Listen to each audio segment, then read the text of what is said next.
same for us, right? We need to create a brand that's you see it and you don't even need more than 3 seconds to get it. That this is what this company is about. And the closer you can get that to what most brides want for the experience of their wedding, the better. Hey everybody, this is Eddie Babbage, founder, CEO of Timeline Genius, your host here of the Wedding Industry Insider Podcast, back with another exciting episode. I am here with Broc Barton. Broc is the founder and CEO of Elevate Entertainment, one of the most successful entertainment companies in the Midwest. He is also a leadership and mindset coach who empowers entrepreneurs to elevate their mindset for accelerated growth. And I love this, heart wide open leadership. Broc, thank you so much for taking time to be here on the podcast with me. Thank you so much for having me. This is going to be a treat. I told you, I can always tell in the pre-interview when I'm headed for like a really cool, productive interview, and I definitely have that feeling. And just to kind of tell our audience right here up front what they're in store for, you and I are going to get into, those that listen to this podcast, they know I love the topic of mindset. Obviously, leadership is of critical importance. We are going to get into those topics. But before we do, Broc, would you mind, I know I kind of introduced you already a little bit, but would you mind in your own words, just giving an overview of your background and how you got to be where you currently are in the industry? Yeah, absolutely. Thank you again for having me, Eddie. I'm super excited My pleasure. to be here. I've actually been in the wedding industry for a little over right at 20 years now. And I've been a DJ, actually ended up being very successful in the Midwest as a DJ. And I still do DJ. I love it. But I, about 8 years ago, started Elevate Entertainment. And, it's funny. I didn't necessarily anticipate that it would grow the way it did. But we went from 0 to 850 events a year in just 5 years. Wow. Meteoric growth. And I think maybe what's ironic to that is, even though that seems like a lot of volume, we actually still sat in the upper position in our market in terms of quality and price. And so that growth was pretty incredible. In that, I've had to learn a lot of lessons growing a business like that. And that speed and capacity came with a whole heap of lessons for me to learn as a leader, many of which were about my own self and my own mindset, my own thought process about how to grow. And also in that process, one of the cool things about my company is that we embrace a lot of leadership inside of our company. In fact, I kind of tell people often, I think of us as a leadership company that does entertainment. And so what I try to cultivate in my company is a lot of leaders who can go out and every single time through their skills, talents, and leadership abilities produce really effective and really powerful experiences for couples. And it's been an incredible journey to get to this moment. I'm so excited to have you on. This is so cool. So I am a student of business and a student of success. I believe, as several people have noted, that success leaves clues, right? Like, I am immediately just interested in knowing, how did you do that? Like, tell me, and I know we can't get into every play by play, but like at a high level, as you look back on achieving that meteoric, as you, I think, rightly put it, success and growth, what comes to mind as like the number one thing that you did that allowed you to enjoy that success? Yeah, I think that's a little tough to say it was one thing, right? We're going to get to more, but if you, I know, and it's a dirty question, yeah, but if you had to pick one thing. It's a tough question.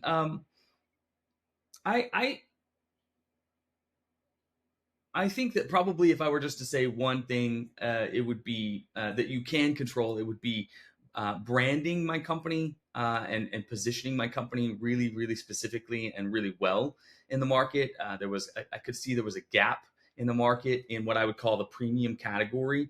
So we're not Ferrari, but we're not Chevrolet. We're like a Lexus, right? And so branding my company really effectively in that position. Because there was a gap, made it really, really effective for us. A lot of brides, they want that premium experience, and that's really important to them. Of course, there are other things too, but I would say that was. Oh, of course.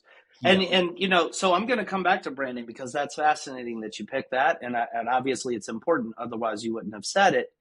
I was kind of expecting, and this reminds me of like the metaphor of like the fish swimming in water. That's like, what's water? It's like oh, this thing that's always around, that's not even a thing. It's always been there. I was thinking you might say leadership, but leadership may be like your version of water. Like, Yeah. would you not say that leadership is kind of like or what do you think? What are your thoughts on that? I think so. Yeah, we put a lot of effort into growing individuals and scaling, managers and scaling our team to be really, really effective. So I absolutely think that that's a key element as well in the process is just building a cohesive culture of ownership and leadership. So tell me, why did branding come to mind as like, and we know there are more things here. We could talk for 5 hours and we wouldn't fully uncover the story of how you spent years like growing that company. But like out of all the things that you could have said, branding came to mind as like, I got that right, and that was critical. Like, tell me a little bit more. Let's unpack that just a little bit. Yeah, I think as I kind of mentioned, there was a big hole in the market there, and I Right, identified that, and so that right. in a way it was like a little bit of a slingshot. It was a gamble, but it was also a slingshot, right? It was a good gamble, and it worked out for us in this case. If I were if I can fast forward, I would say there were three big things that played a key role in our growth. One was what I just said, branding. The other one, I was already well known as a DJ, so it kind of gave us a leg Ah, up, right? Like sure. it just Yeah. built a little bit on my back. The third one is what we're talking about now is the quality of product, and the way we control the quality of product is to develop leaders in our company. DJing and performing events like that is you're in front of everybody, and it's not just the artistry of mixing music. That is a component of it, but quite honestly, at weddings, that's not the most important thing. The most important thing is being a powerful leader who can take 200 guests and really draw them into the experience and help them sort of forget what's going on outside of those four walls. And so I think those are really the three main components that made us most successful, and it contributed to that meteoric growth. I love that. I love that. And I'm going to go back to one, and then we're certainly going to delve into point three. One being branding, three being the leadership. Point two is kind of a you specific thing. Like maybe somebody already has a claim, celebrity reputation, whatever. That's great. But the branding thing, my last question on this, because I like to get kind of granular, because I guarantee you, Brock, there's somebody right now that's in the early stages of building their company, or there's somebody right now that's thinking of rebranding, right? How did you do the slingshot, as you, I think, very colorfully put it? Like, how did you identify this gap such that you were like, oh, this is where I need to be? Like, how'd you do that? Um, I, I, how did I do that? I mean, I'd already been in the market, so You just I had knew it like intuitively? yeah, Is it that, just kind of yeah. became native to me. I had studied branding a lot, especially in my undergrad, and integrated marketing communication, which is just kind of about how everything works together to communicate a message. And I want to be respectful here, but there are a lot of DJs out there who have really poor brands, and so I kind of took on. I'm a big fan, for example, of Apple's marketing and Oh, branding. I yeah. think they Oh, just yeah. crush. They're the best in the Absolutely. world at it. And Yeah. so I took on some notes from them, and I said, okay, I want to create a brand that just when you look at it, you immediately get the message: professional, clean, powerful experiences. So I worked arduously. I actually say a lot. I don't spend a lot on marketing. I spend a ton on branding, and that's Interesting. really really been effective for us. I feel like I've got that backwards. Spent a lot more time on marketing than branding. I mean, I feel like the brand has just kind of emerged. Like, what led you? And maybe this goes back to your studies, Brock. Like, it sounds like it's not just an accident that you nailed this powerful brand for your company, that it's something that you knew going in. I want to get this right. I want to spend a lot of time thinking on it. Then, all the way up to now, like, why did you know, or why were you led to emphasize branding in the way you did? Yeah.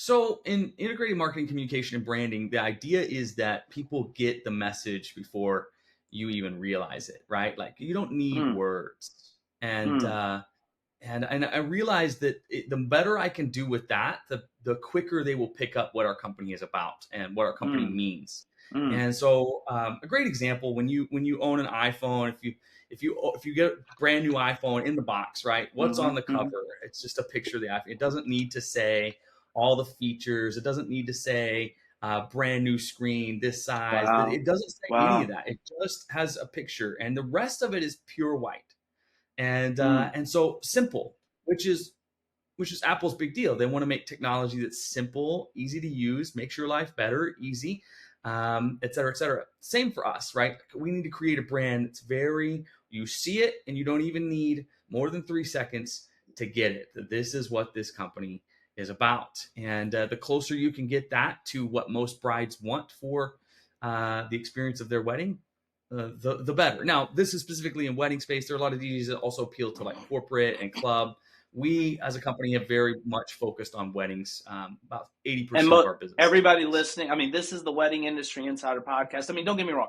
First of all, it's primarily going to be planners, but we also have DJs and everybody, but definitely this is primarily like a wedding industry space. Though some people, as you know, might do weddings and also corporate or other types of social. But are there, for people, Broc, that didn't have the benefit of like your educational background where you studied this stuff, what can they do if they're like, look, Broc, I'm just trying to run my business, and I'm hearing here that branding's really important, right? And maybe there's some things I can do to level up my branding, but I don't really know where to start. Do you have anything to say to those folks? Yeah, absolutely.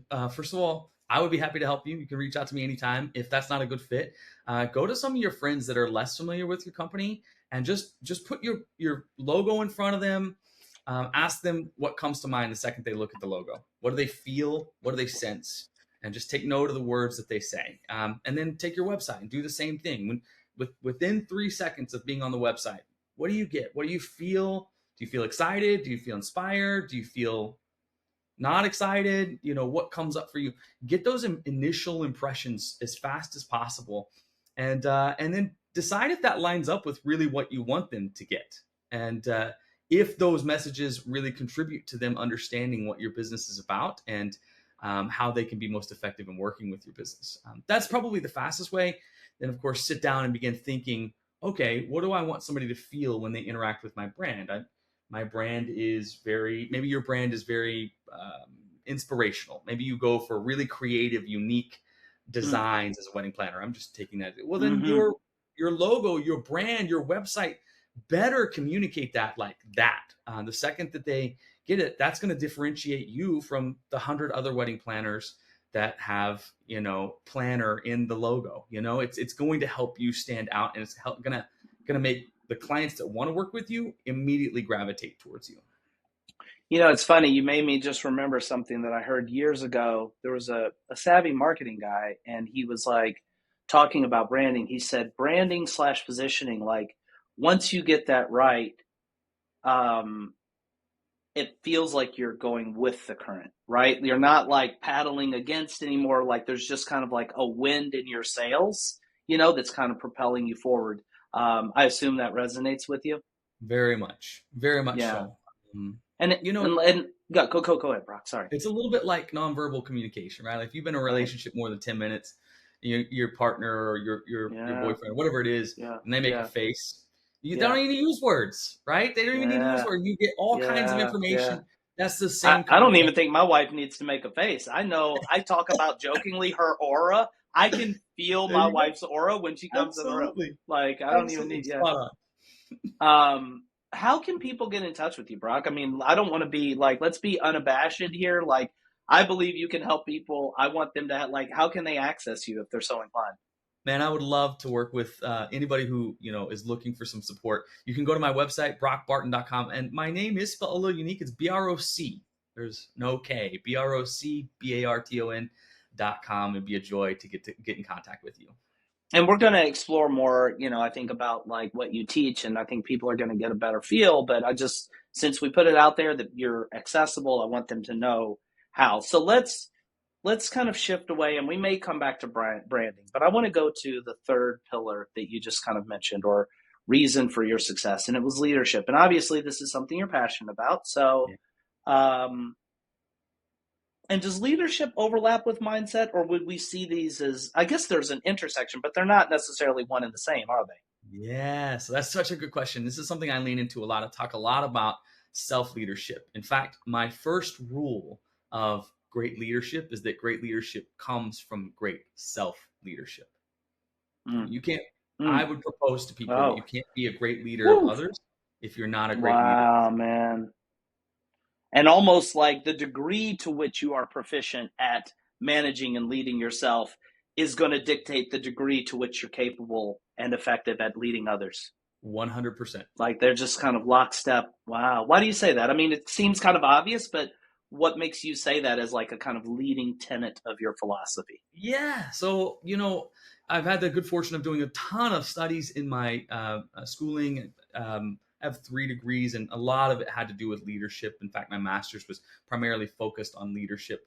And one thing I've read all the books, maybe some of the newest ones I haven't read, but the historical big books, the John Maxwell's, the Maxwell. 10 laws, the 20 do's, the 20 don't do's. I've read all those. And the thing that I noticed as a pattern when I was reading those books is it came across very much like this is how you lead others in order to get more out of them. And there was something that grated against me when I read it that way, because it felt like low key manipulation. Mm, I know I'm mm. being a little strong in my language here, but just like I understand. it's Yeah. like this is how you juice the most out of other people. Right. I Right. didn't love it because it kind of felt like an on-off switch. Like, okay, when you go to work, on, you're a leader, right? And then you leave work, off, you're not a leader anymore. And I don't feel like that's actually what leadership is. Leaders lead. That's what they do. And they have a tendency to do it in every aspect of their life. And all of it starts with self-leadership. And just tying it together, self-leadership Mm. has a lot to do with your mindset. So I think that's a really critical thing. Leadership is not on off, it's all the time. I love that. And we're going to definitely, I think I'm going to, cause like, I feel like a kid in a candy store and there's 2 big Jolly Ranchers and I'm like, leadership and mindset. I'm going to jump to mindset and we're going to kind of flow back and forth. Um, this is something that at this stage in my career, Brock, I practiced corporate law for a little while. I left and started my first company in 2005. At this stage, like my wife and I Mhm. invested in this coaching program called Winning the Inner Game of Money. It's like for entrepreneurs, and it's like the whole thesis, and this really resonates with me, is that like everything that you see around you right now is the external print, almost like having a printer. Like you sent the job to it, like in your mindset, in your subconscious, and it manifests in your sort of like external, not in a woo woo way, but really the things that you're thinking about are going to dictate the actions you take, and those will dictate the results you get. Tell me, for you, 100%. what does mindset mean? And let's just start peeling back the onion on like Broc Barton's take on an effective mindset for entrepreneurial success. Yeah. So in all of our minds, we always have an inner conversation happening. I would say most people, if you have a normal brain, have an inner conversation going at all times. And what's happening in that conversation makes the entire experience of your reality. Literally, Mm, what you think is sort of what you begin mm, to create. I know that sounds a little bit like manifestation, and I'm not necessarily against manifestation, but literally, if you think it you begin to naturally align your life with that thought, and mm, therefore it begins to outplay into your life. So, great example. If I think that I am capable of creating, a multi-million dollar business, I'm going to align my life with that, and I'm going to much more likely create that versus someone who thinks that they are not skilled enough to ever create anything like that. They will align their lives with the negative of that thought, and therefore they will never try, never attempt to create that. mm. That's just a very small version of that.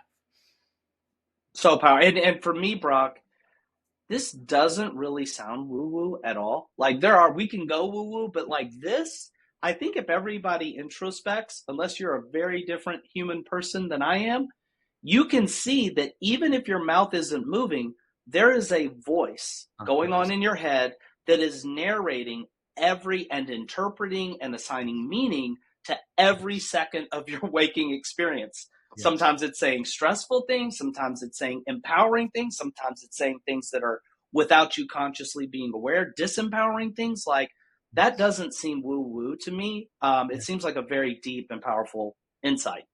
Um, what do we do to control that narrative, Brock? Because Um, if I take the next step, it's like if I just think the right things, the world is my oyster. Like how do I get my mind to think the right things, right? yeah. Yes. In my coaching series, one of the things I talk a lot about is awareness, awareness, awareness, awareness, Mm, alignment. The most mm, important, the hardest part of the job is just becoming aware. A lot of us don't even realize that we have a dialogue happening in our head. We're not aware of the thoughts. We just allow the thoughts to just come and we just buy them. I call it buying, which is very similar to, if you Mm. ever read the Four Agreements by Don Miguel Yes, Ruiz, yes. right? It's been years, Um, but I did read that. Yes. yeah. And so we just buy them, right? Like, oh, Yeah. that, but there are no thoughts that are necessarily, I know this is challenging, but we get to choose any of the thoughts. So thoughts can be Yes. true or false, and we can determine if we want to buy them or not buy them. It doesn't really matter. I know this is a really random example, but this jacket I'm wearing right now, it's green, right? Like most people would say it's dark green. But the truth is we only call it green because somebody one day decided to call it this word green. And we don't know who that was. It was back before our teachers, before their teachers, before their teachers. Hundreds, maybe thousands of years ago, somebody decided to call it green, and we just bought it. Now we can call it something else if we want to, and obviously we're going to go against the grain of what culturally and socially accepted norms in that case. But I would say that sometimes going against the culturally accepted norms is a good thing. Our culture, for example, teaches a lot about how to be a good worker. It doesn't teach a lot about how to be a great entrepreneur. Mm. And so challenging some of those social norms and challenging the thoughts that you just buy automatically is so important. Becoming aware of them is the hardest part.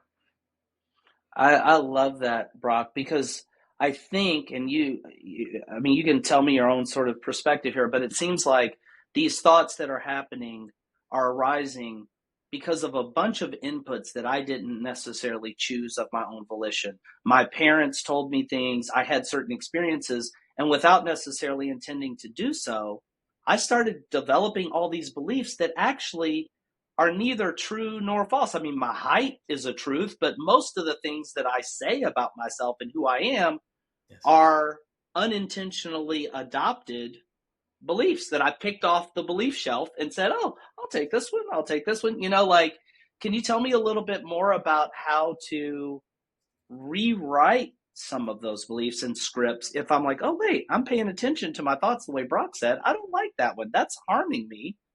What do I do to kind of rewrite the script? Yeah. So once you're aware of it and become aware of its result too, right? Like what is the result? And I will use just a real example for me. As my company started to grow really fast, I started running into imposter syndrome pretty hardcore, like real fast. Like, who am I Mm, to be successful? Who mm, am I? I mean, why mm, me? Why is this okay for me to be this successful?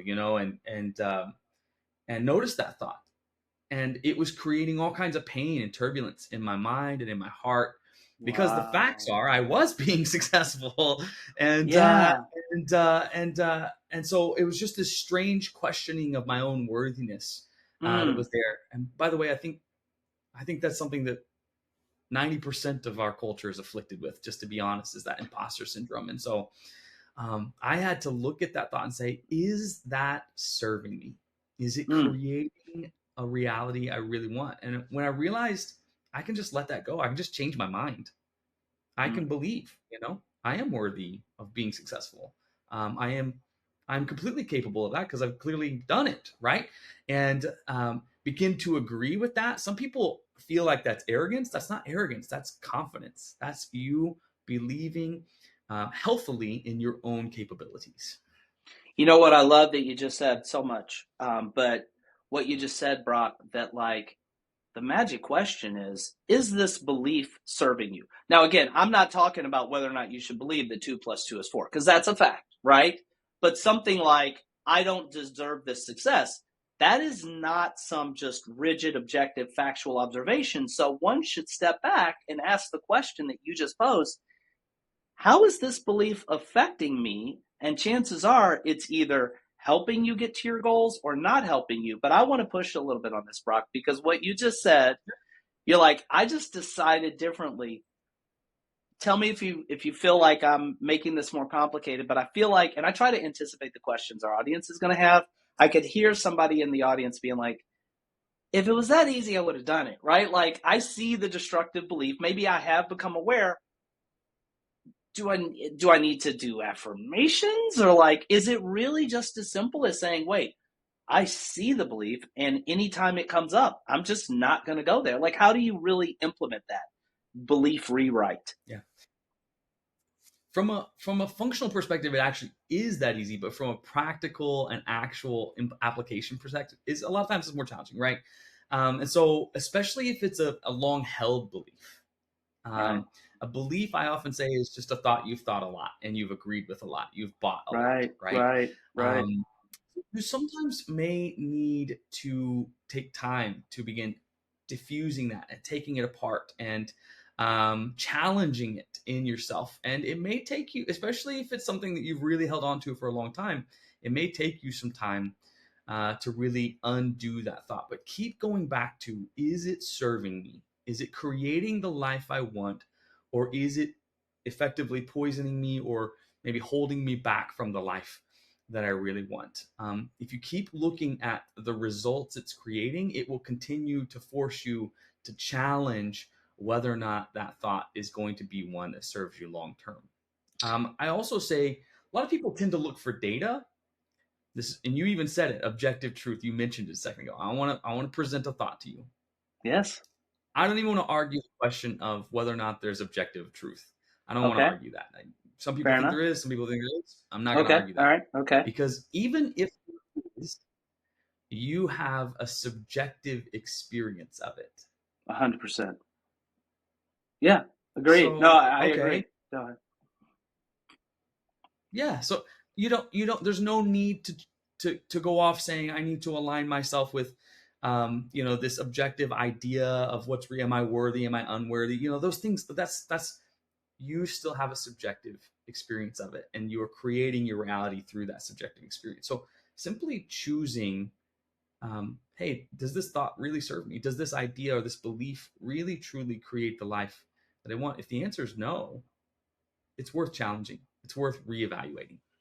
I love that. And it all really comes back to what you led off as soon as we started talking mindset, you're like, it's about awareness. I feel like that is the destructive, tremendous power of these ideas and beliefs that are sabotaging us, is that we never stop and look at the cockroaches.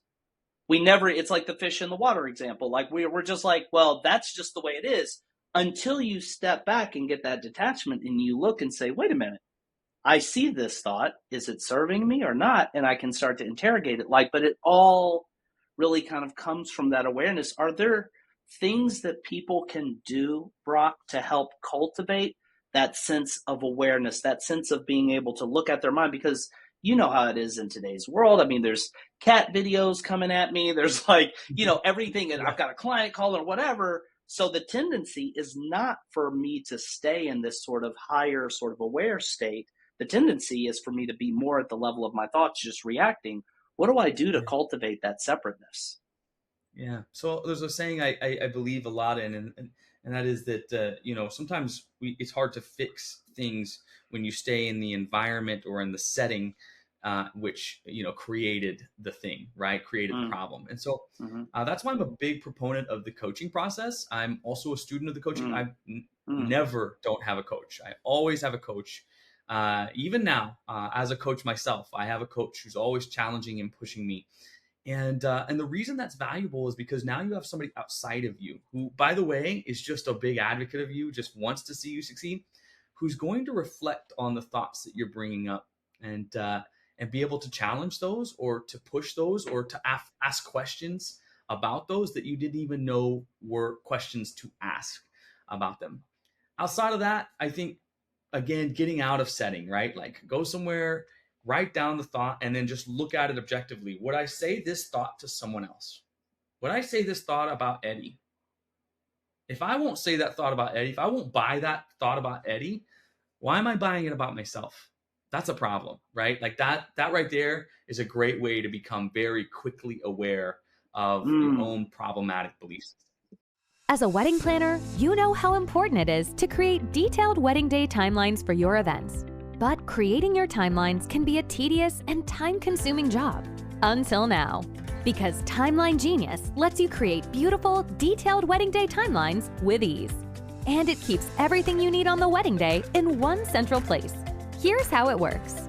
First, Timeline Genius saves all your clients, vendors, and venues in your Rolodex, so you don't lose time looking for their information. And when you're ready to create a new timeline, you simply enter the key information for your wedding. Click a button, and voila!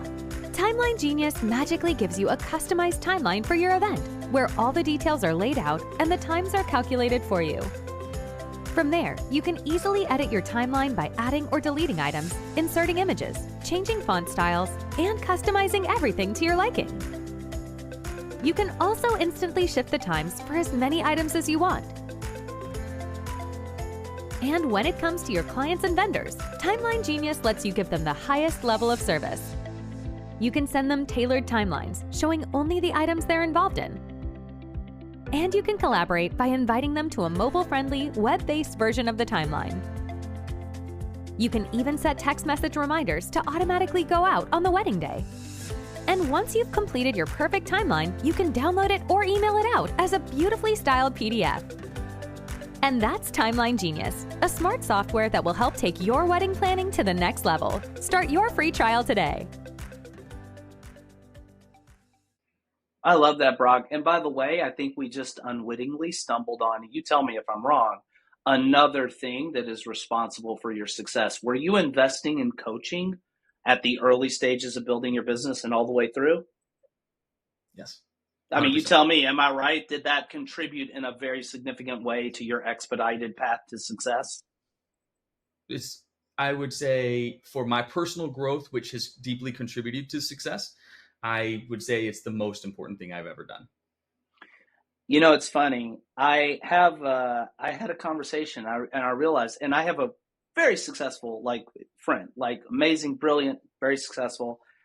And we were talking and he was like, I don't really buy the coaching thing. And I'm like, really? To me, it's like if there's somebody that, and you tell me if this is kind of your approach to it, but I guess there's mindset and then there's more tactical, and his kind of reservations were more with the tactical, but I'm like, you like to have somebody that's figured something out come back to you, and it's not always going to happen for free, but come back and say, I will take my precious time and share with you these pearls of wisdom that I spent years potentially painfully learning.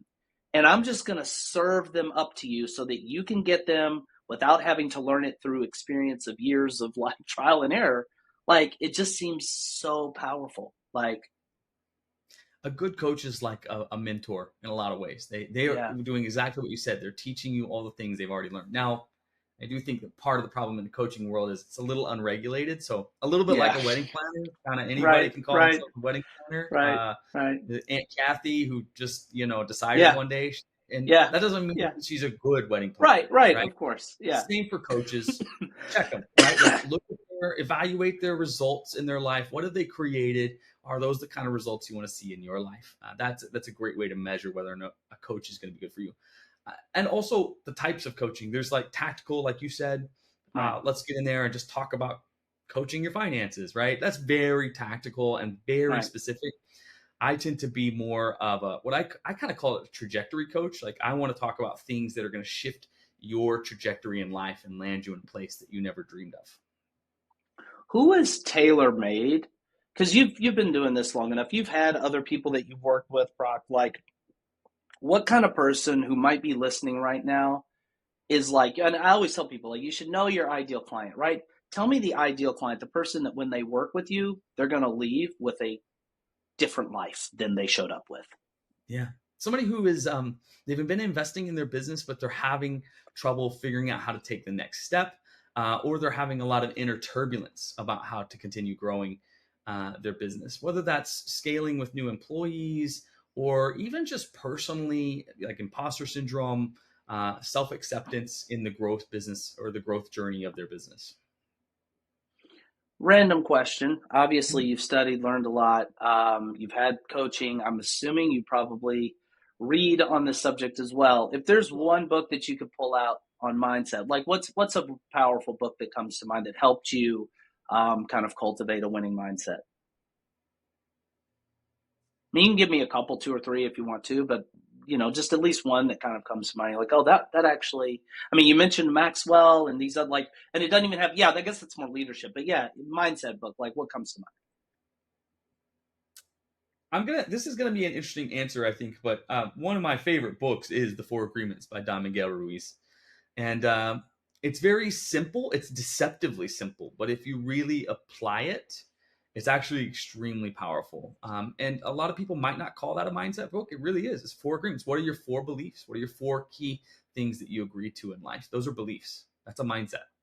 And I think the book is an easy read. I think it's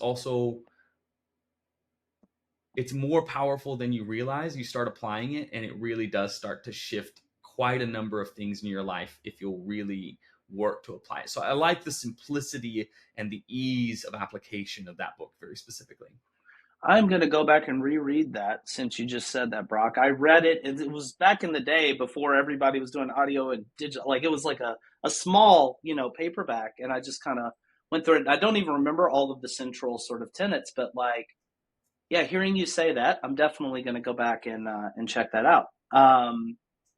And I'll on a side note, yeah, go ahead, please. Also, just toss out there, he did write a follow-up. He's written a couple of follow-up books. The Fifth Agreement is one of them. The Mastery of Self. Both of those are also really like following in the exact same vein. Really excellent books that continue down the path of shifting one really important belief that radically changes sort of many approaches to your life. What are those titles one more time, Brock? Because I hadn't heard of those. The Fifth Agreement, mm-hmm. and then Mastery of Self. Okay. I will. All right. Got some additions to my reading list there. This is a great segue back to the concept of leadership, Brock. I warned you we were going to bounce around a little bit here because these are so interrelated. I just see a pipeline between the two concepts of mindset and leadership. You're talking literally about mastery of self. Yeah. And obviously that fits under the mindset, umbrella, but it also, going back to what you said, drives leadership, ties back to what makes a good leader, like having mastery of self. What do you, when you think about like the consummate leader who has self-mastery, right? What are the sort of attributes and traits and practices that come to mind that person would have?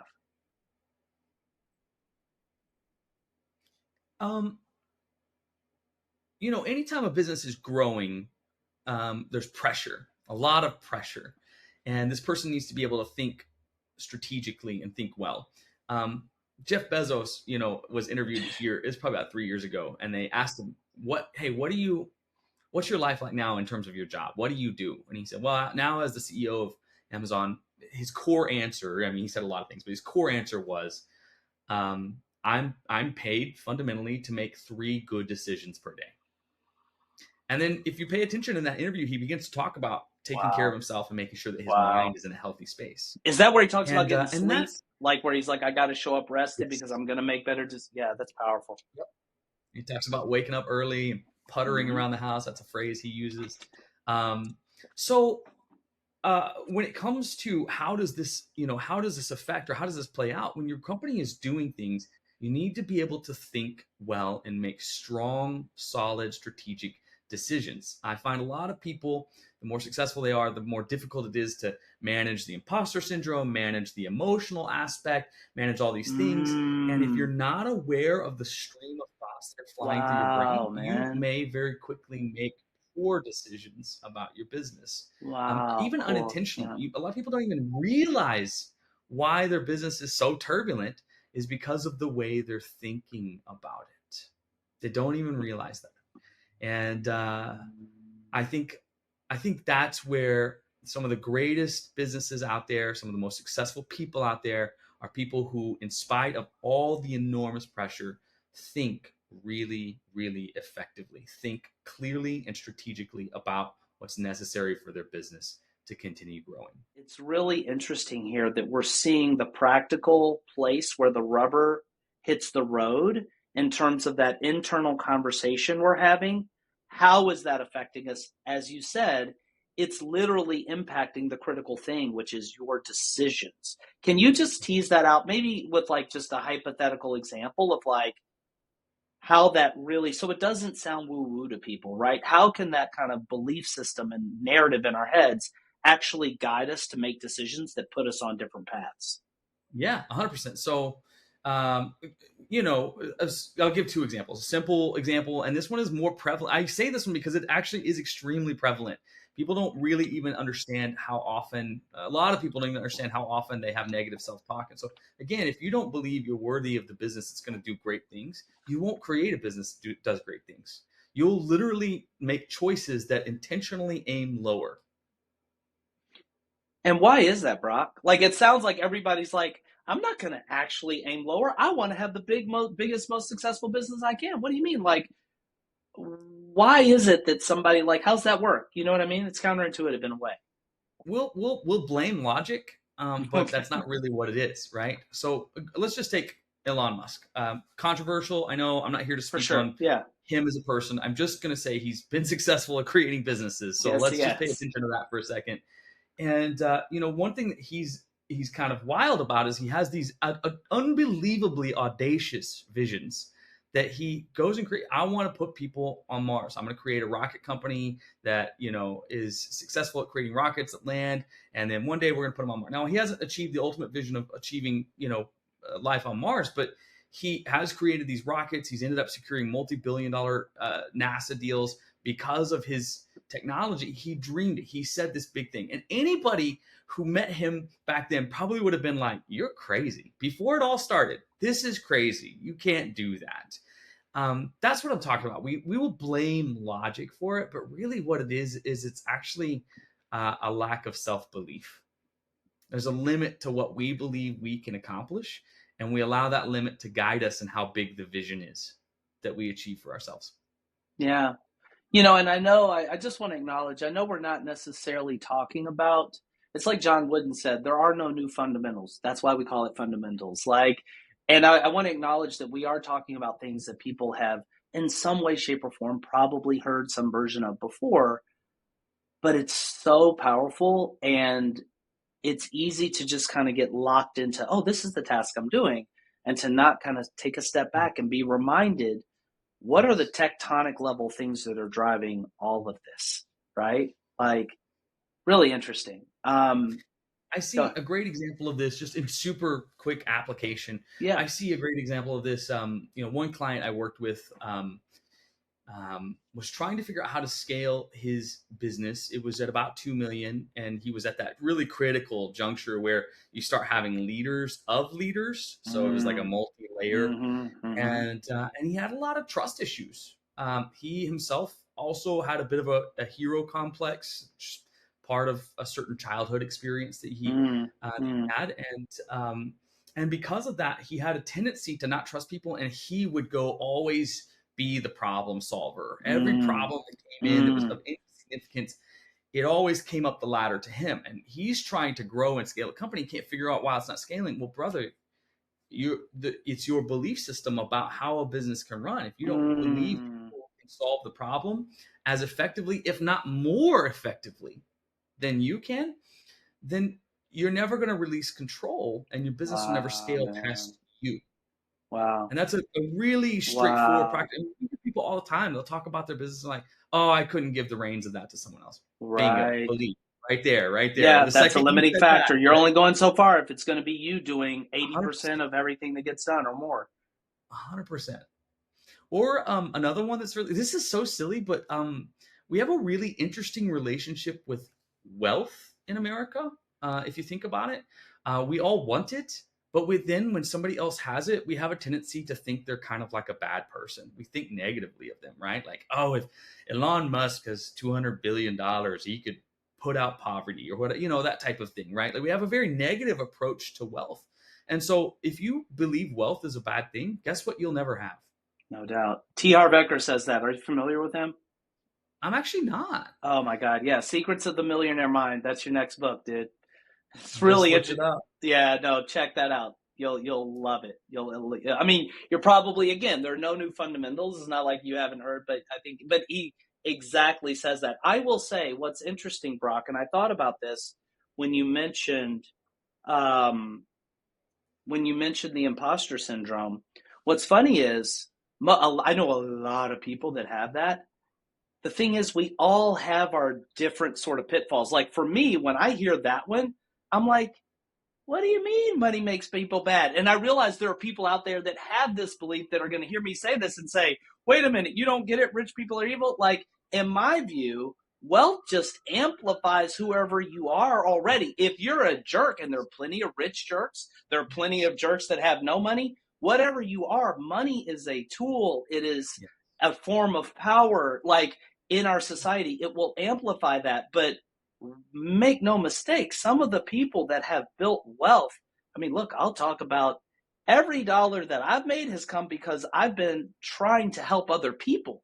And it's actually the degree to which I've been able to help people is the direct sort of measurement of how successful I've been for myself. So I think, what a bad rap to put on wealth, that like everybody that gets it is nasty, you know? Anyway, but I have my own things that if I start looking around, it's like, well, that probably don't apply to you or other people listening. But what a fascinating point. Is there anything else, Broc, in your coaching that you would say, Eddie, when I've seen in multiple cases that this was the screw that we needed to turn, the knob we needed to adjust to unlock big growth?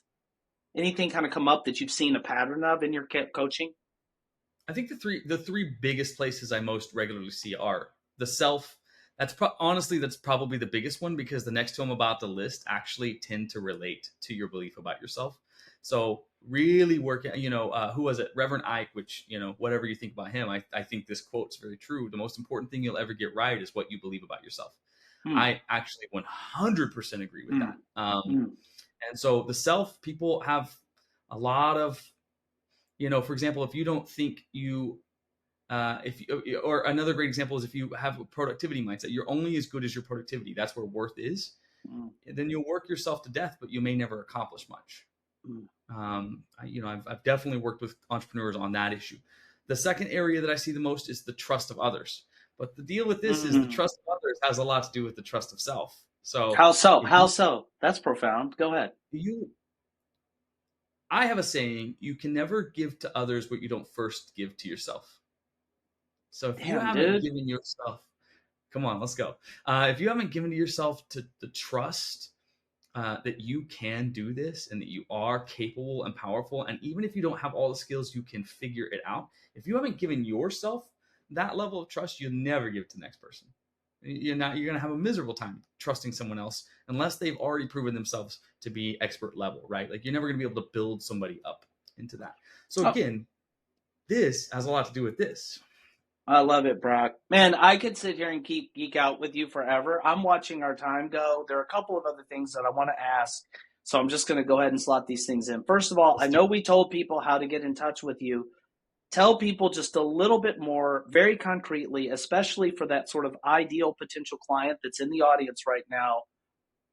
What kind of coaching do you do? How can they work with you? Like, let's just recap that for sure before we break here. 100%. Yeah, so leadership mindset, scaling, business growth, 100%. I'm there with you, especially if it's a service-based business. I'm going to be able to nail that with you. But I'm going to want to work on leadership and mindset with you, because that's a big part of it. I, again, often call it trajectory. So the idea is that we're going to shift your trajectory. We're going to set much higher goals, and we're going to put you on path towards that. It tends to be whole life changing, even though the emphasis is on business. So if you're somebody you're trying to scale your business and you run into a glass ceiling, you're struggling figuring out how to move to the next level, you're struggling figuring out how to manage people and bring them in to help lead and strategically guide your company, you're struggling with self-belief issues, you're really not enjoying your business anymore, you're doing something, you've built it in a way that you don't even like it anymore. These are all things that I'm absolutely able to help with. And even if none of those apply, you just want to grow, now's a good time for a coach. So absolutely reach out to me. I love that, Broc. And I'll say, and I get no kickback here, I did before, I have you here and I'm kind of offering your services indirectly up to our audience. I obviously kind of want to screen, and I asked you, what makes you qualified to do and effective at doing what you do? And you said the magic words, because I've done it. And I think, that controls for so many other things, mindset, strategy, tactics, all of these come together in the form of, I did it, So I'm empowered, and not to mention the reading and all of that. But I think people can tell just from listening to us here that you've got a lot of value to offer. So I encourage our audience to reach out. My last question for you, Broc, and I ask this of every single guest that I have on the show. If you could give one piece of advice, another tough question, no doubt, but one piece of advice based on all of your experience and reading and beliefs and all of this stuff that would help people as much as possible in reaching their professional dreams, what would that one piece of advice be? I think that, especially for wedding planners, that it's a challenging thought, but nothing's impossible. What you want is completely possible, and the second you start believing it, it will start to create. You will start creating it in your life. Now, you may have friends that'll call you crazy, and it may cost you a lot of effort and a lot of time, but if it's what you really believe in deep down in your soul, it's completely possible to create it. And so I think take that first step. That's the most important first step, is really starting to change your mind about what you want to create, and is it possible? It absolutely is. Broc, what a profound and beautiful place, I think, to leave things. And we've done here what I always seek to do, Broc. I mean, it's only an hour. I said you and I could talk for a lot longer and we'd never run out of material, but I want people, and I think they're going to do this, to leave feeling inspired, having their minds and horizons like broadened. And yeah, I just want to say thank you on behalf of our Timeline Genius community and all of our Wedding Industry Insider podcast listeners. And one last time on social, what's the best way for people to just get in touch with you if they want to connect? Yeah. The fortune and the less fortune is that my name is spelled weird. So you can find me on any platform if you spell it correctly. It's BROC Barton, Broc Barton, brocbarton.com, Broc Barton on social media, Broc Barton Leadership. Would love to be in touch with anybody who's looking to really level up. Thanks a million, Broc. Awesome. Thank you for having me, Eddie. Appreciate you, man.